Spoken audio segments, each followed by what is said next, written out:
So before I begin tonight, I would like to thank Greece Historical Society, and particularly Bill, for their ongoing commitment to local history. As we have considered the bicentennial for the county, it's been great to hear from our local history folk in support of that. I invite you to go to the Visit Rochester landing page, where you will find, I'll show you at the end, Celebrate, and it has an ever-growing list of bicentennial activities for the county throughout the year. Now, we know it's the wrong year, but we lost last year with COVID, and thankfully, Adam Bello said, no, we need to celebrate, and everybody needs that even more now, so we will be doing that. I am a resident of the town, as Bill said, and I have so enjoyed learning more and more about its history.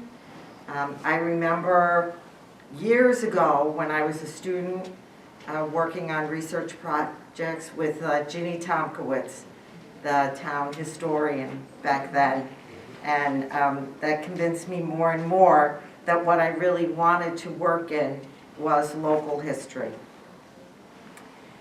And I'm very thankful that I get to work with many of our town and village historians, and I always have to give them a shout out. Like the directors of historical societies and the volunteers and everybody else, they are truly devoted to ensuring that our past is the preface to tomorrow, and they put in countless hours for very little recognition also.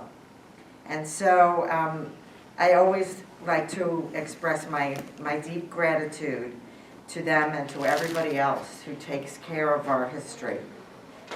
So tonight's presentation is going to be different. There's no way to cover 200 years of county history in an evening presentation. But as I considered the bicentennial, I reflected on what an amazing accomplishment this is. I mean, we talk about things lasting today. There's not much that lasts 5 years. I just had to get a new coffee pot. I can't tell you how short a time span that was, right? So it really is that when you look at the formation of the county and then the fact that it has maintained so much of its integrity over those 200 years. Today, it's comprised of 19 towns and 10 villages, and the city of Rochester, the third largest city in the state. The population, the estimates vary depending upon what source you're using. We're going to say 750,000 residents. It's probably a little more, it could be a little less. And a land area of 663.21 square miles. So it's no news to you that it began as an agricultural and milling boomtown and hinterland. And tonight I really want to focus on that second part. We talk a lot in our history about Rochester and the boomtown that it was, the Lion of the West, with incredible population turnover, incredible growth, industry, the rest of it. But what we don't usually talk about as much is the hinterland that supported all of that, and without which the city of Rochester could not have grown, and the city of Rochester would not have been what an amazing economic revolution it was. As Paul Johnson says, it was, it was unique across the country. It was maybe the first of a middle-class revolution. So the county now has developed into a modern center for high-technology industries, manufacturing, education, medicine, and exports. It may be surprising to people that at least pre-COVID, Monroe County's industries export more manufactured goods than any other community in the nation. And our partner, of course, where most of those manufactured goods go, is Canada. So the question of the evening then is, how do you build a county? What was the foundation of 200 years of growth? I'd like to touch on just a few of the foundational elements that have enhanced our communities and set the stage for the future. And this is my viewpoint, obviously. You're free to disagree. I would like to add that although I recognize that the city of Rochester is central to much of the county's development, tonight I want to flip that paradigm and argue that the towns and villages and the residents in them who have continually provided support for the city growth and who have secured our county's future are worth taking a look at, independent of Rochester. So, although in a bicentennial year, normally we would be talking about George Eastman, Frederick Douglass, Susan B. Anthony, Louis Seeley, the list can go on and on. I really want to focus on what was going on in the towns during this time. And we won't hit all of the towns, obviously. Yay. So to begin with, we must acknowledge our land heritage and what came before, both the geological events and the inhabitants. And even before there were any inhabitants, the glaciers had created an advantageous topography. Eskers, drumlins, ponds, rolling hills, a deeply gorged river, which really determined how that river would be experienced and used, because it's not easy to get to, with falls and a bountiful lake that moderates our climate. Glaciers brought water, essential to life, and fertile soil for crops. Native Americans established successful trade routes, with the Seneca becoming known as the keepers of the Western Door. So there are indications of their presence here as early as 1300, and by the mid-1400s, there are really strong evidence of their having been in the area. This map shows the numerous historical Iroquois Indian campsites, villages, and trails in relation to the villages of early 20th century Monroe County. And it shows some monuments and markers. Now this was done in 1918, so much closer than our time. But I think what's very interesting, and not surprising, but we can see the importance of water in the settlements in both cases, and we can also see the close alignment of the choices that were made. I hope you can. I know I'm very happy that, you know, somebody thought to do this long ago.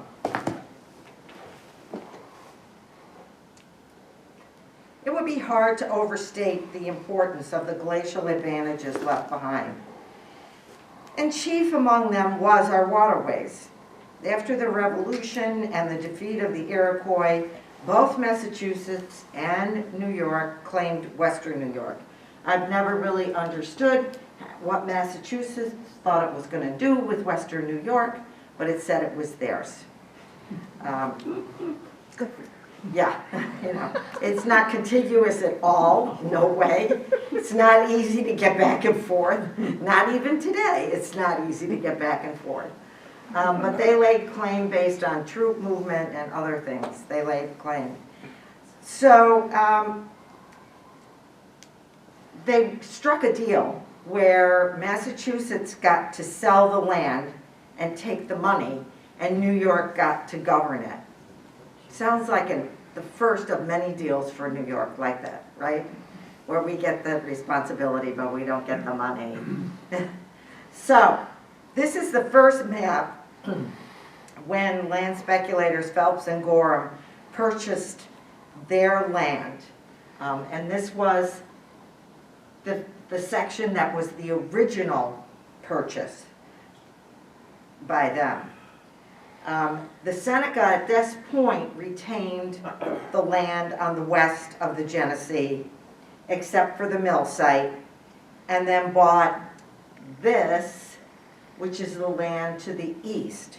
So they bought the land, 2.6 million acres between Lake Seneca and the river, so to the east of the river.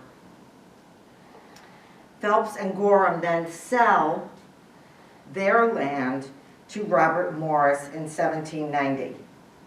So we saw the original survey and then the land to the east, and then this is the second survey. And you can see at the top there, that's at the far west of the top.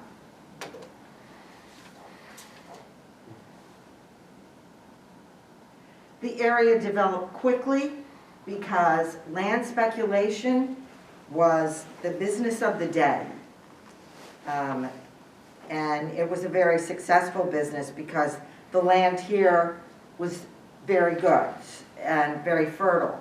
So when Revolutionary and then later, 1812, when soldiers came through the area, many of them were from New England, where the soil, but by this point, was good only to hold the rocks together. You couldn't really grow anything in it. So as they came through, they were overwhelmed not only by the amount of land, but by the quality of the land that was in the area.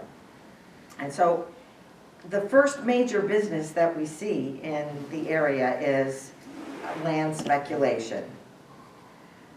And you'll recognize one name here. This is not his site. This is Ebenezer Allen. This is his first site down on Awatka Creek. And this is meandering through what is now Scottsville. And he built his first mill there. Everybody knows about his mill that was his second mill, which was up in the city. But this was his first mill. And at the same time he was doing this, William Hincher was an early settler up near the port. So immediately the area is being settled. They are building mills. This first mill of Allen's is in the 1780s. So it's before we have any other significant development in the area. But it also shows how it was attracting attention immediately once it was seen. And of course, this is the western frontier at this point. That's what we were considered. Water continued to draw attention to the area. The significance of the port, and that's for you, Fred, and the river that flowed north were nationally recognized. Jefferson made the port official in 1804, and the lighthouse has now been a visual landmark for us since 1822 when it was built, and the lightkeeper's house adjoining was built in 1862. This is incredibly significant because it acknowledged the potential for growth here. And it also acknowledged the already existing trade routes with Montreal and the potential to grow those even further. Okay, towns begin to emerge. There's our port. I love that painting. With repeated divisions of original large towns like Northfield on the east. So, as you probably know, everything to the east was Ontario County, everything on the east side of the river. Everything on the west side was Genesee County. And this is the beginning. You can see on this map, Webster doesn't exist yet. But Penfield is created in 1810 from Northfield, Parenton in 1812, Brighton and Pittsford in 1814, Henrietta in 1818. So you're seeing this pattern. following, right around the War of 1812 and the boost in local business here, whereas Buffalo lost a lot during the War of 1812. Again, because of our location, because of a north flowing river, we actually did pretty well during that war. And we didn't get burned to the ground, which is a big plus too. So then, a few decades later, Irondequoit is carved out in 1839 and Webster in 1840. Mendon had been part of Bloomfield until 1812, and Rush was in Avon until 1818. So you can see this cluster of towns, except for the two later ones, emerges. And the same thing happens on the west side, except it's Northampton on the west side that is being divided up. Parma and Riga in 1808, Gates in 1812, Sweden in 1813. Those towns were originally bigger, and they then are divided into other towns. So Ogden is created in 1817, Clarkson in 1819, you know that Greece is 1822, and Chili. Union is created in 1853 and then renamed Hamlin in 1861. And Wheatland had been part of Southampton, so we had the Hamptons up here. So, again, it's always interesting. And one of the reasons I like this photo is it points out another unique feature. When you look at these lines, do you notice anything that looks a little different? These survey lines? Mm-hmm. They're straight and square. Yeah, the west side of Arma Street. Arma.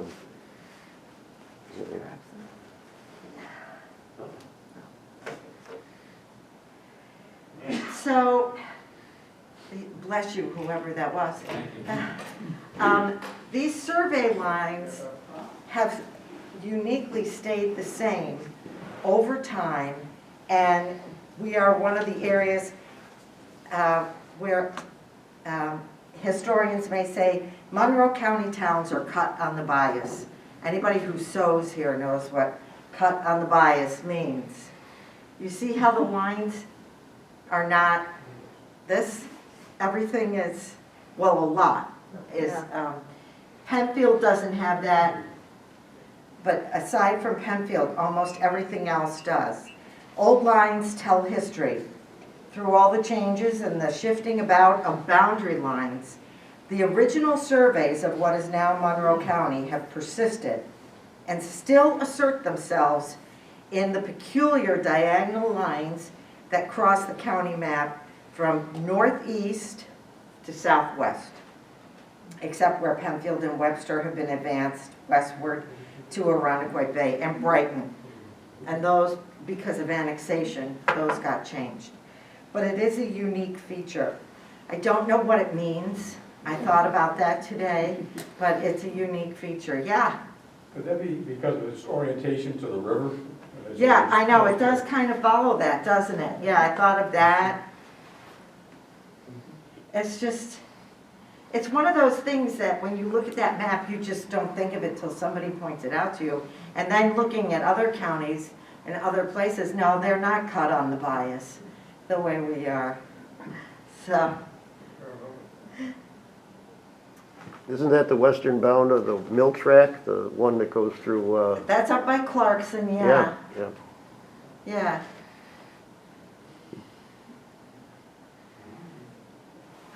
Well, something to ponder.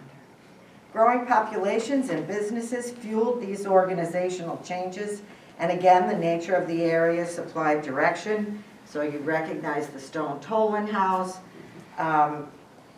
and the fact that it was at a nexus of trade. But the significance about Orange Stone building this in 1792 is that it was a very substantial house to be built. This is not a log cabin like Scranton put up, right? I mean, this is a substantial home that says, we're here. There's a sense of permanence to this that isn't in some of the other areas. So even this early in the towns, there was a sense of permanence developing. This house was then bought by John Tolan in 1860, and then the Landmark Society acquired it in 1956 and still manages it. This is the engineering map filed with New York State. I know it's difficult to read, but I thought it was appropriate to include this one as well, as we talk about how the business of the residents became more difficult to conduct with each expansion and each change. It took a full day by horse to cross from either side of the river to the other and move along. And going either to Canandaigua, all the way over here, or Batavia over there, to record all the transactions was costly and time-consuming. And it was clear that Rochester, as the city, was not going to develop if that continued.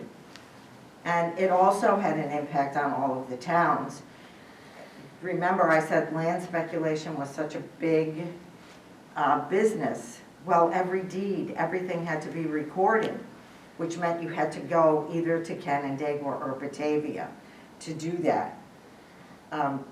It took 4 trips by local leaders to Albany to persuade the legislature to approve the formation of Monroe County on February 23rd, 1821.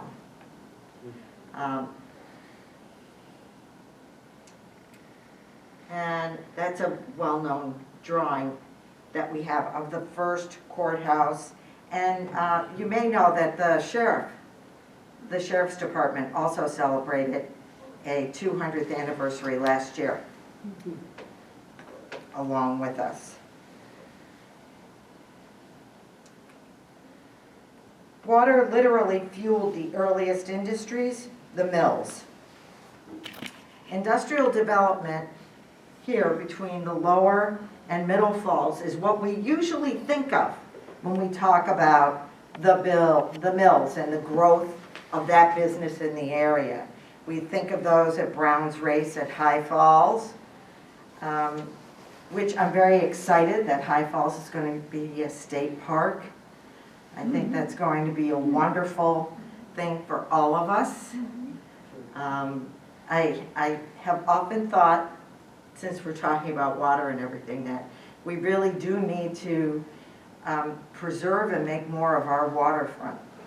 We don't take enough care to develop it in a positive way.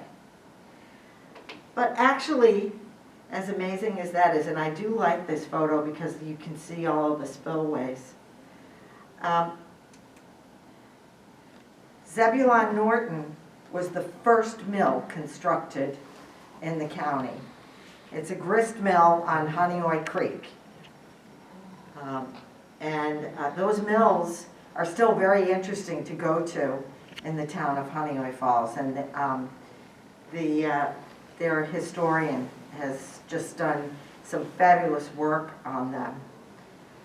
Not work on the mill itself, but I mean on the history and the nature of it. Many others dotted the county landscape, and the primary crop was grain. There's B.J. Snook. I love the name. It's located on the east side of Walker Lake, Ontario Road, just south of the railroad. So this was one business that benefited from the railroad. We often talk about the impact of the Erie Canal, but for a town like Hamlin that didn't have that, the railroad became just as important, if not more so, because it was that next step. Mr. Snook operated his grain elevator and bean house here beginning in 1900. The railroad provided him with fast, convenient shipping, and his business did apparently very well. But grain could be very problematic, as farmers found out pretty early. It can be attacked by debilitating mold, which ruins an entire crop. The quality can vary. We know that Wheatland was known for its red wheat. There were other areas known for different ones. But Western competition began to threaten our grain and wheat. It seemed that Michigan wheat was even better, and then moving even further west. So in the face of competition and natural enemies, farmers and millers would ultimately diversify, adding to the range of products fashioned in the towns and villages. But to return to some of the problems, this is the Whitney Elevator and Warehouse. And obviously they've had a fire, and they're pumping the water out of the Erie Canal to try and put out the fire, because of course grain burned incredibly. A grain fire was extremely difficult to control. And so you can see the two grain elevators in the right background there's a canal bridge there as well. And it continued to burn and smoke for days. Where was the location?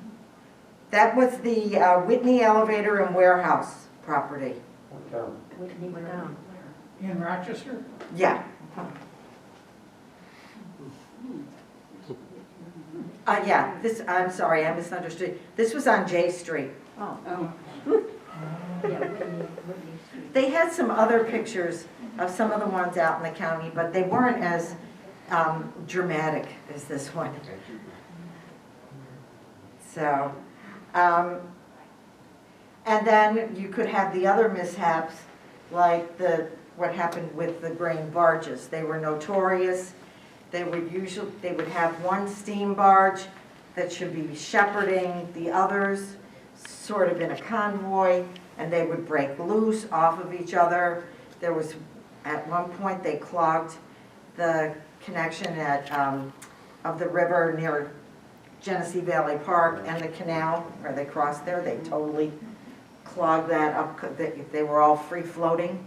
And this one sunk in the canal. And eventually they just blew it up. They didn't know what else to do to get it, so they had to blow it up.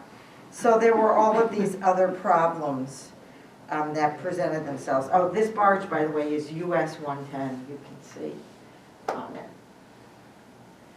And it is in mud, right down in. So in response to this, both the market and nature, an impressive variety of mills dotted the landscape. So that technology of milling spread. This is Lincoln Mills in the town of Perrington. The mill buildings are on the left. That's the Linden Avenue Bridge over Rondequoit Creek.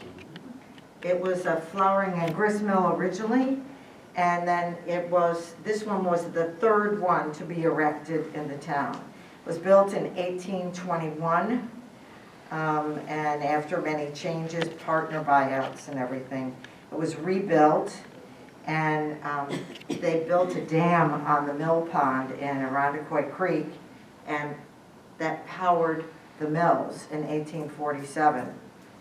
The mills were operated then by Mr. Lincoln until his death. Then they were taken over by W.H. Woodhull. Then, interestingly, the mills were used to generate electricity for a while in Perrington. Then, in 1961, RG&E, who owned the property, donated it to Perrington. And this area is what is now Spring Lake Park out there, which opened in 1964. There's a pattern here where mill sites get turned into parks. I haven't quite figured out, other than they are near moving water with falls, which makes it very attractive. But so this is a kiln. It's a rusted metal kiln, and the small shed, that's from the original powder mill, the old Rand powder mill, established by Daniel C. Rand. And it was right at the back of Bushnell's Basin. And this was later part of that aggregation of land that the county acquired to make Powder Mills Park. So there were several homes and farms that the county acquired in succession to make Powder Mills Park. So again, another mill site that became a park. And I love this one. That is Miss Gertrude Hertz, and she owns a grist mill. That's her grist mill. The side of the mill is newly painted, and the front, of course, is half painted. An interesting look. At this point, Miss Hertz was the only woman in America to own and operate a grist mill. Now, I do remember that Delia Kenyon owned the KTK mills in Honeoye, and they were flour mills, and Kenyon flour was very much in demand. But at the time of this, she was the only woman, and I think that's very cool. Her father, Alex Hertz, had died and left her a 9-acre farm and the mill on Black Creek. So it's not really a very big operation, but it's pretty cool. Today, it's a historic site. The mill on Stewart Road was built in 1901, and it was on the same site where 2 earlier mills had burned. And again, the same problem of burning. The original mill site had been established in 1811. So, and 1985 is when this is declared a National Historic Site.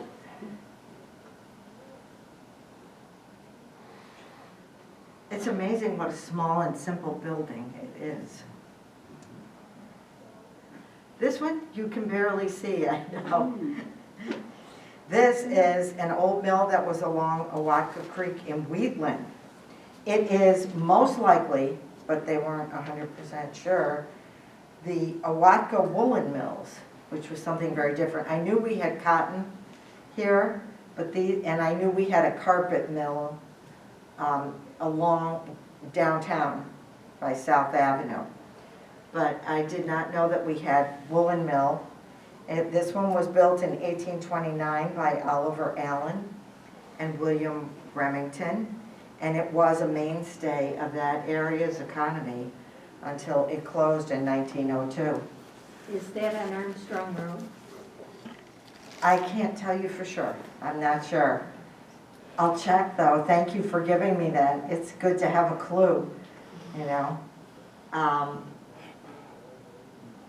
Sometimes it just takes so long to try and backtrack to where something is. So you think it's Armstrong Road. Maybe. Awesome. Awesome. I will definitely check on that. And now we're back to Linden Avenue.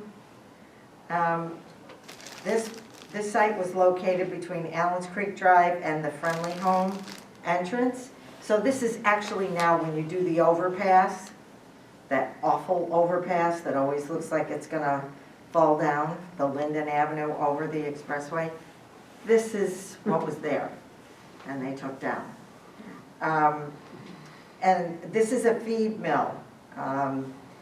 And he says custom mills, flour, feed, grain, hay, etc. And at the time of this photograph, the mill was 125 years old and had been operating. And then the last mill I'll show you is one that's up on the lake. That may surprise you. Anybody know where that is? Bernard's Grove?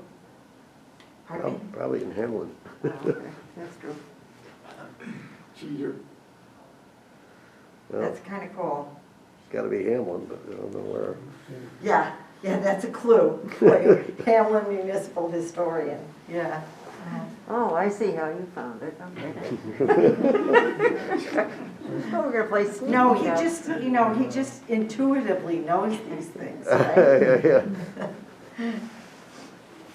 This is the sawmill of the Civilian Conservation Corps camp, number 53, out in Hamlin. And they brought the workers there, well, they were there, and they cut their own timber and milled it at their camp, and then used it in the construction of all the things that they made there, including, their picnic tables, whatever. So they cut the trees in the area and cut their own timber and then milled it at this camp, and then made everything out there with it, which I found amazing. I knew about the CCC camp there and some of the other activities that went on, but I find that's just really, it's almost survivalist, right? Yeah. What powered that mill? I don't know if they just said it's number 53. They didn't identify which one it's Now, near. what powers it? What powered it? Oh, I don't know. It doesn't have running water near there, that's a placid lake. Yeah, they must have run, or, that's a great question. I'm gonna look into that one too. They must have run a raceway out of the lake some way. Probably use a steam tractor. Hmm? That's what I was thinking. Self-driven steam tractor. Yeah, Steam, but, Either that or a lot of people on a treadmill. yeah. Well, by the 20th century, you had steam. Yeah, that makes sense. Yeah. I don't know. I know. My husband's uncle was one of the people who burned the toilet seats there. So, when he was a member of the camp, because they made their own toilet seats, and everybody got splinters. And so one night, as young men will do, they took a pile of them and burned them. So, I don't know what their power source would have been. That's a Probably great steam. question. I love there are some awesome pictures of the camp and what they did. You've got enough wood to burn it for the steam. Yeah. 1940s could have been So, electricity. all of these mills Oh, that's created good. connections between the city and the hinterland. They built these networks that, when we talk about trade, the first place where we start to see trade is from the agricultural products and things being moved out of the area. And it is those early county residents who are supplying, they're going into the market town, Rochester, they're selling their goods, what they've produced, and they are supplying the support for that city to then market and export.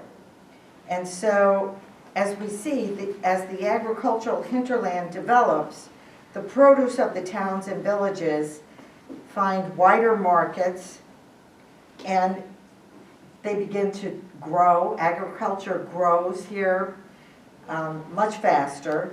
And again, water, of course, is providing the sustenance, transport at this time, and the favorable climate. And I know with the winter we've had, that sounds like, what?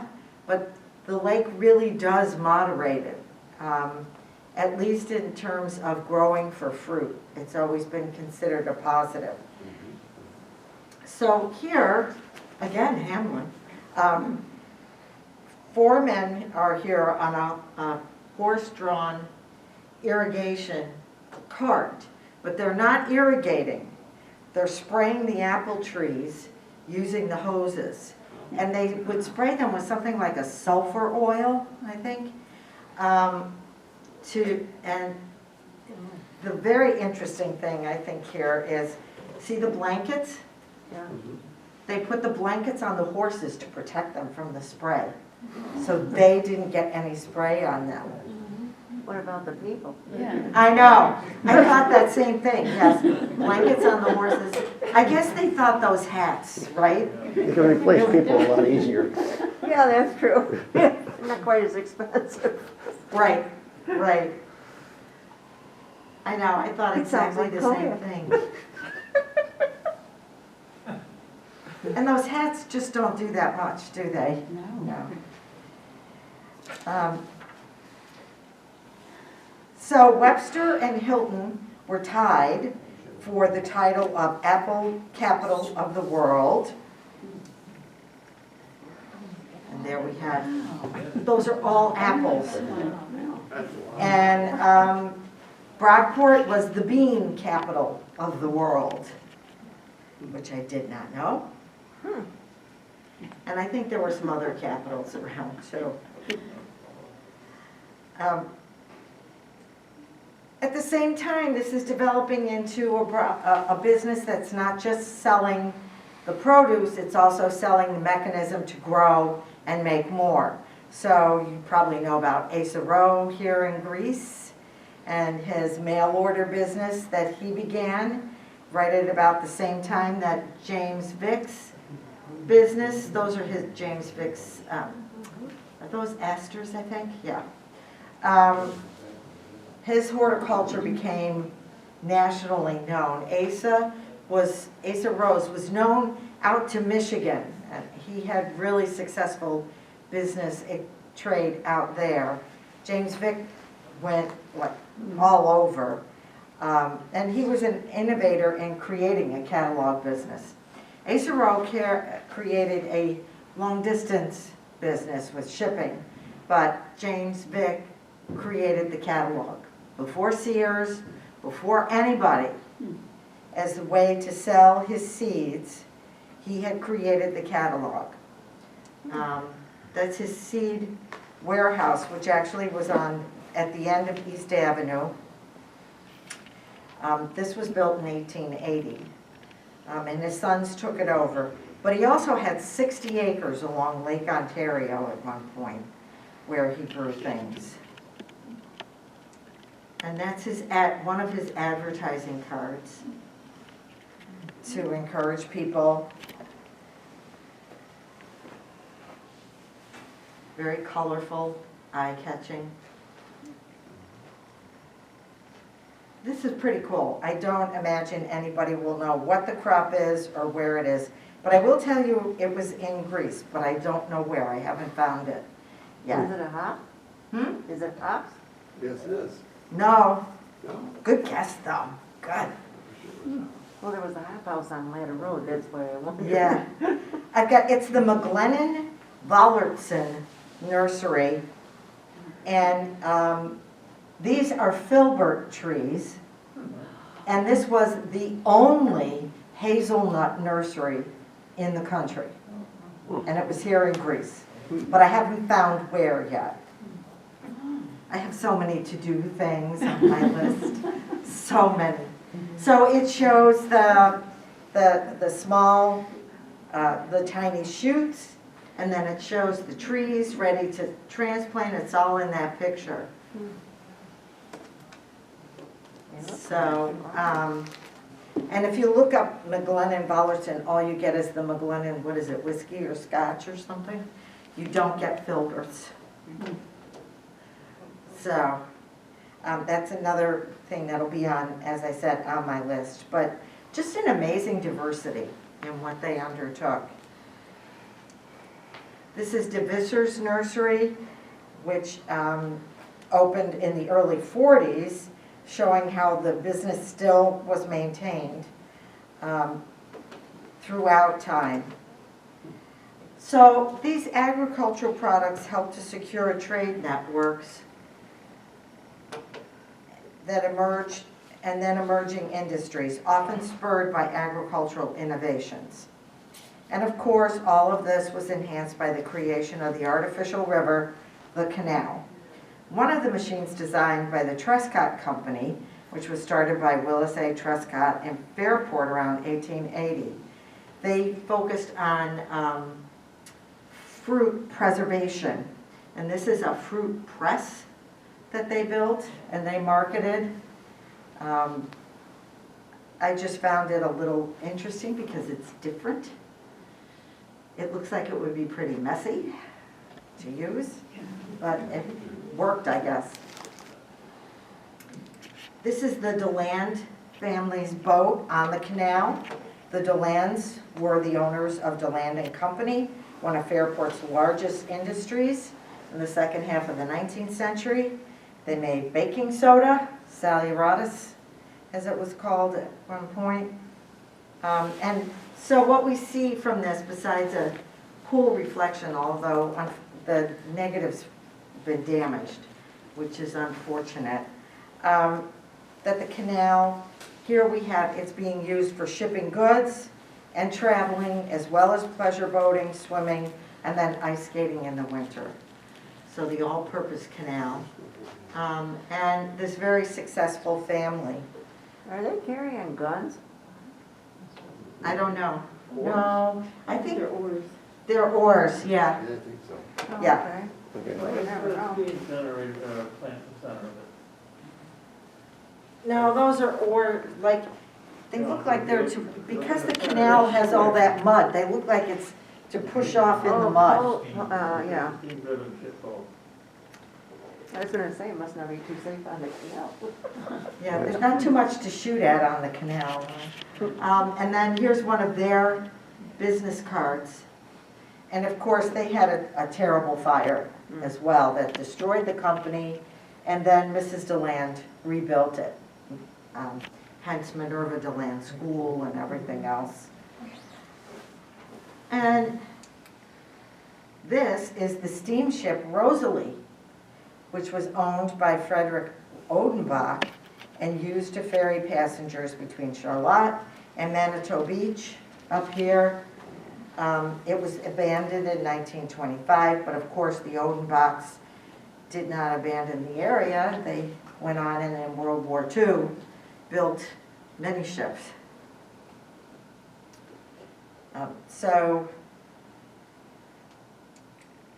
And this is from back when the Winton and East Avenue area was part of Brighton. Still, it was actually the village of Brighton. This is Kaylee's Sleigh and Carriage Shop on East near Winton. Kaylee's uncle Thomas came to Brighton in 1842 and established a harness and leather shop at the corner of East and Winton.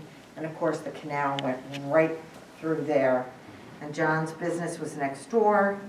He was a blacksmith, and so this was the precursor then to Kaylee and Nash.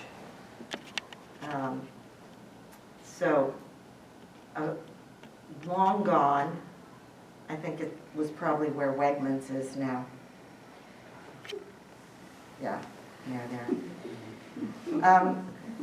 An interesting sidelight, these are all the bicycle routes and paths that we had a long time ago. The area, and this has always amazed me, also embraced and improved the bicycle, making a lot of innovations with it. And at one point, we had more bicycle registrations in the county than in any other county in the state, which has always amazed me considering our weather. You know, I would have thought that it would have been elsewhere. But over time, land was worth more than the crops grown on it. The Erie Canal had changed our attitudes towards land. Land was no longer considered worth what you could grow on it. It was worth what it was near and what you could do with it in terms of business, etc. And so this map of, a partial map of Monroe County shows the 66 square miles that belong to the town of Brighton, that became part of the city. And it also shows the Irondequoit that was created, and the solid line shows the town boundary in the late 20th century. And a lot of this was fueled by the desire for running water. Areas voted for annexation because the populace did not want to continue on well water. They wanted that, you know, the fresh water that from 1872, the system that the city had brought in, made water so much better tasting, etc. And so much of the reason for, the city would move to annex, but the reason that people agreed was because of that. And of course, here's the subplot for Greece, showing the beaches and what's going to be developed along here. It also shows the abandoned line for the Manitou Railway up on the edge of the map there. And that went right through my backyard. I can still see the huge concrete supports submerged underneath. And this is the same thing in Pittsford and Brighton, developing subdivisions. I'm going to speed up here. This was the Parkway Plan, which you're probably familiar with. This one, they developed it in 1927, but it was delayed by the Depression. So before closing, I would like to just mention one other gift from the lake. And that was the smooth lake-created cobblestones, which are unique to our area. And this is a map done by Dorothy Pease of the sites of cobblestone structures. I didn't think they were that many. Isn't that wonderful? Isn't that something? Yeah. That's a lot. So, you know, the Tinker House, which I love, on Calkins Road in Henrietta, built in 1830. I never realized the door on the side there is for bringing the dead bodies in Yeah. Funeral door. to the dining room. Yep. Yeah. I was like, oh my goodness, we have a door for that. Okay, and of course it is an example of 19th century cobblestones. Are one of the four that are in the town of Greece. This is the Davis Bagley House on North Greece Road. The Bagley family lived in the house for 97 years, which is really great. And of course, the Tinker House, the Tinker family was in that until the 90s, I think. This is the Cobblestone Schoolhouse in Irondequoit. It was at Culver Merchants and Bay. There were a lot of this kind of structure before centralization. And then this one is what I often get questions about. People ask me, what is that castle in Durand Eastman? Yeah. And I tell them, no, there's no castle in Durand Eastman. That is, they were building the refectory pavilion, and they're working on the scaffolding. And so the upper foundations are made of cobblestones. I mean, the foundation is made of cobblestones, and the upper part is made of wood. And of course, that sits on a high bluff. That was the county in 1872. That's the Beers map. That was the county roads by the late 1950s. So clearly, in addition to the gifts from the glaciers, this county was built on the resilience and innovation of its people, and both are still essential to the next 200 years, and I have full faith and confidence that they are equal to the task. And thank you very much. Thank you.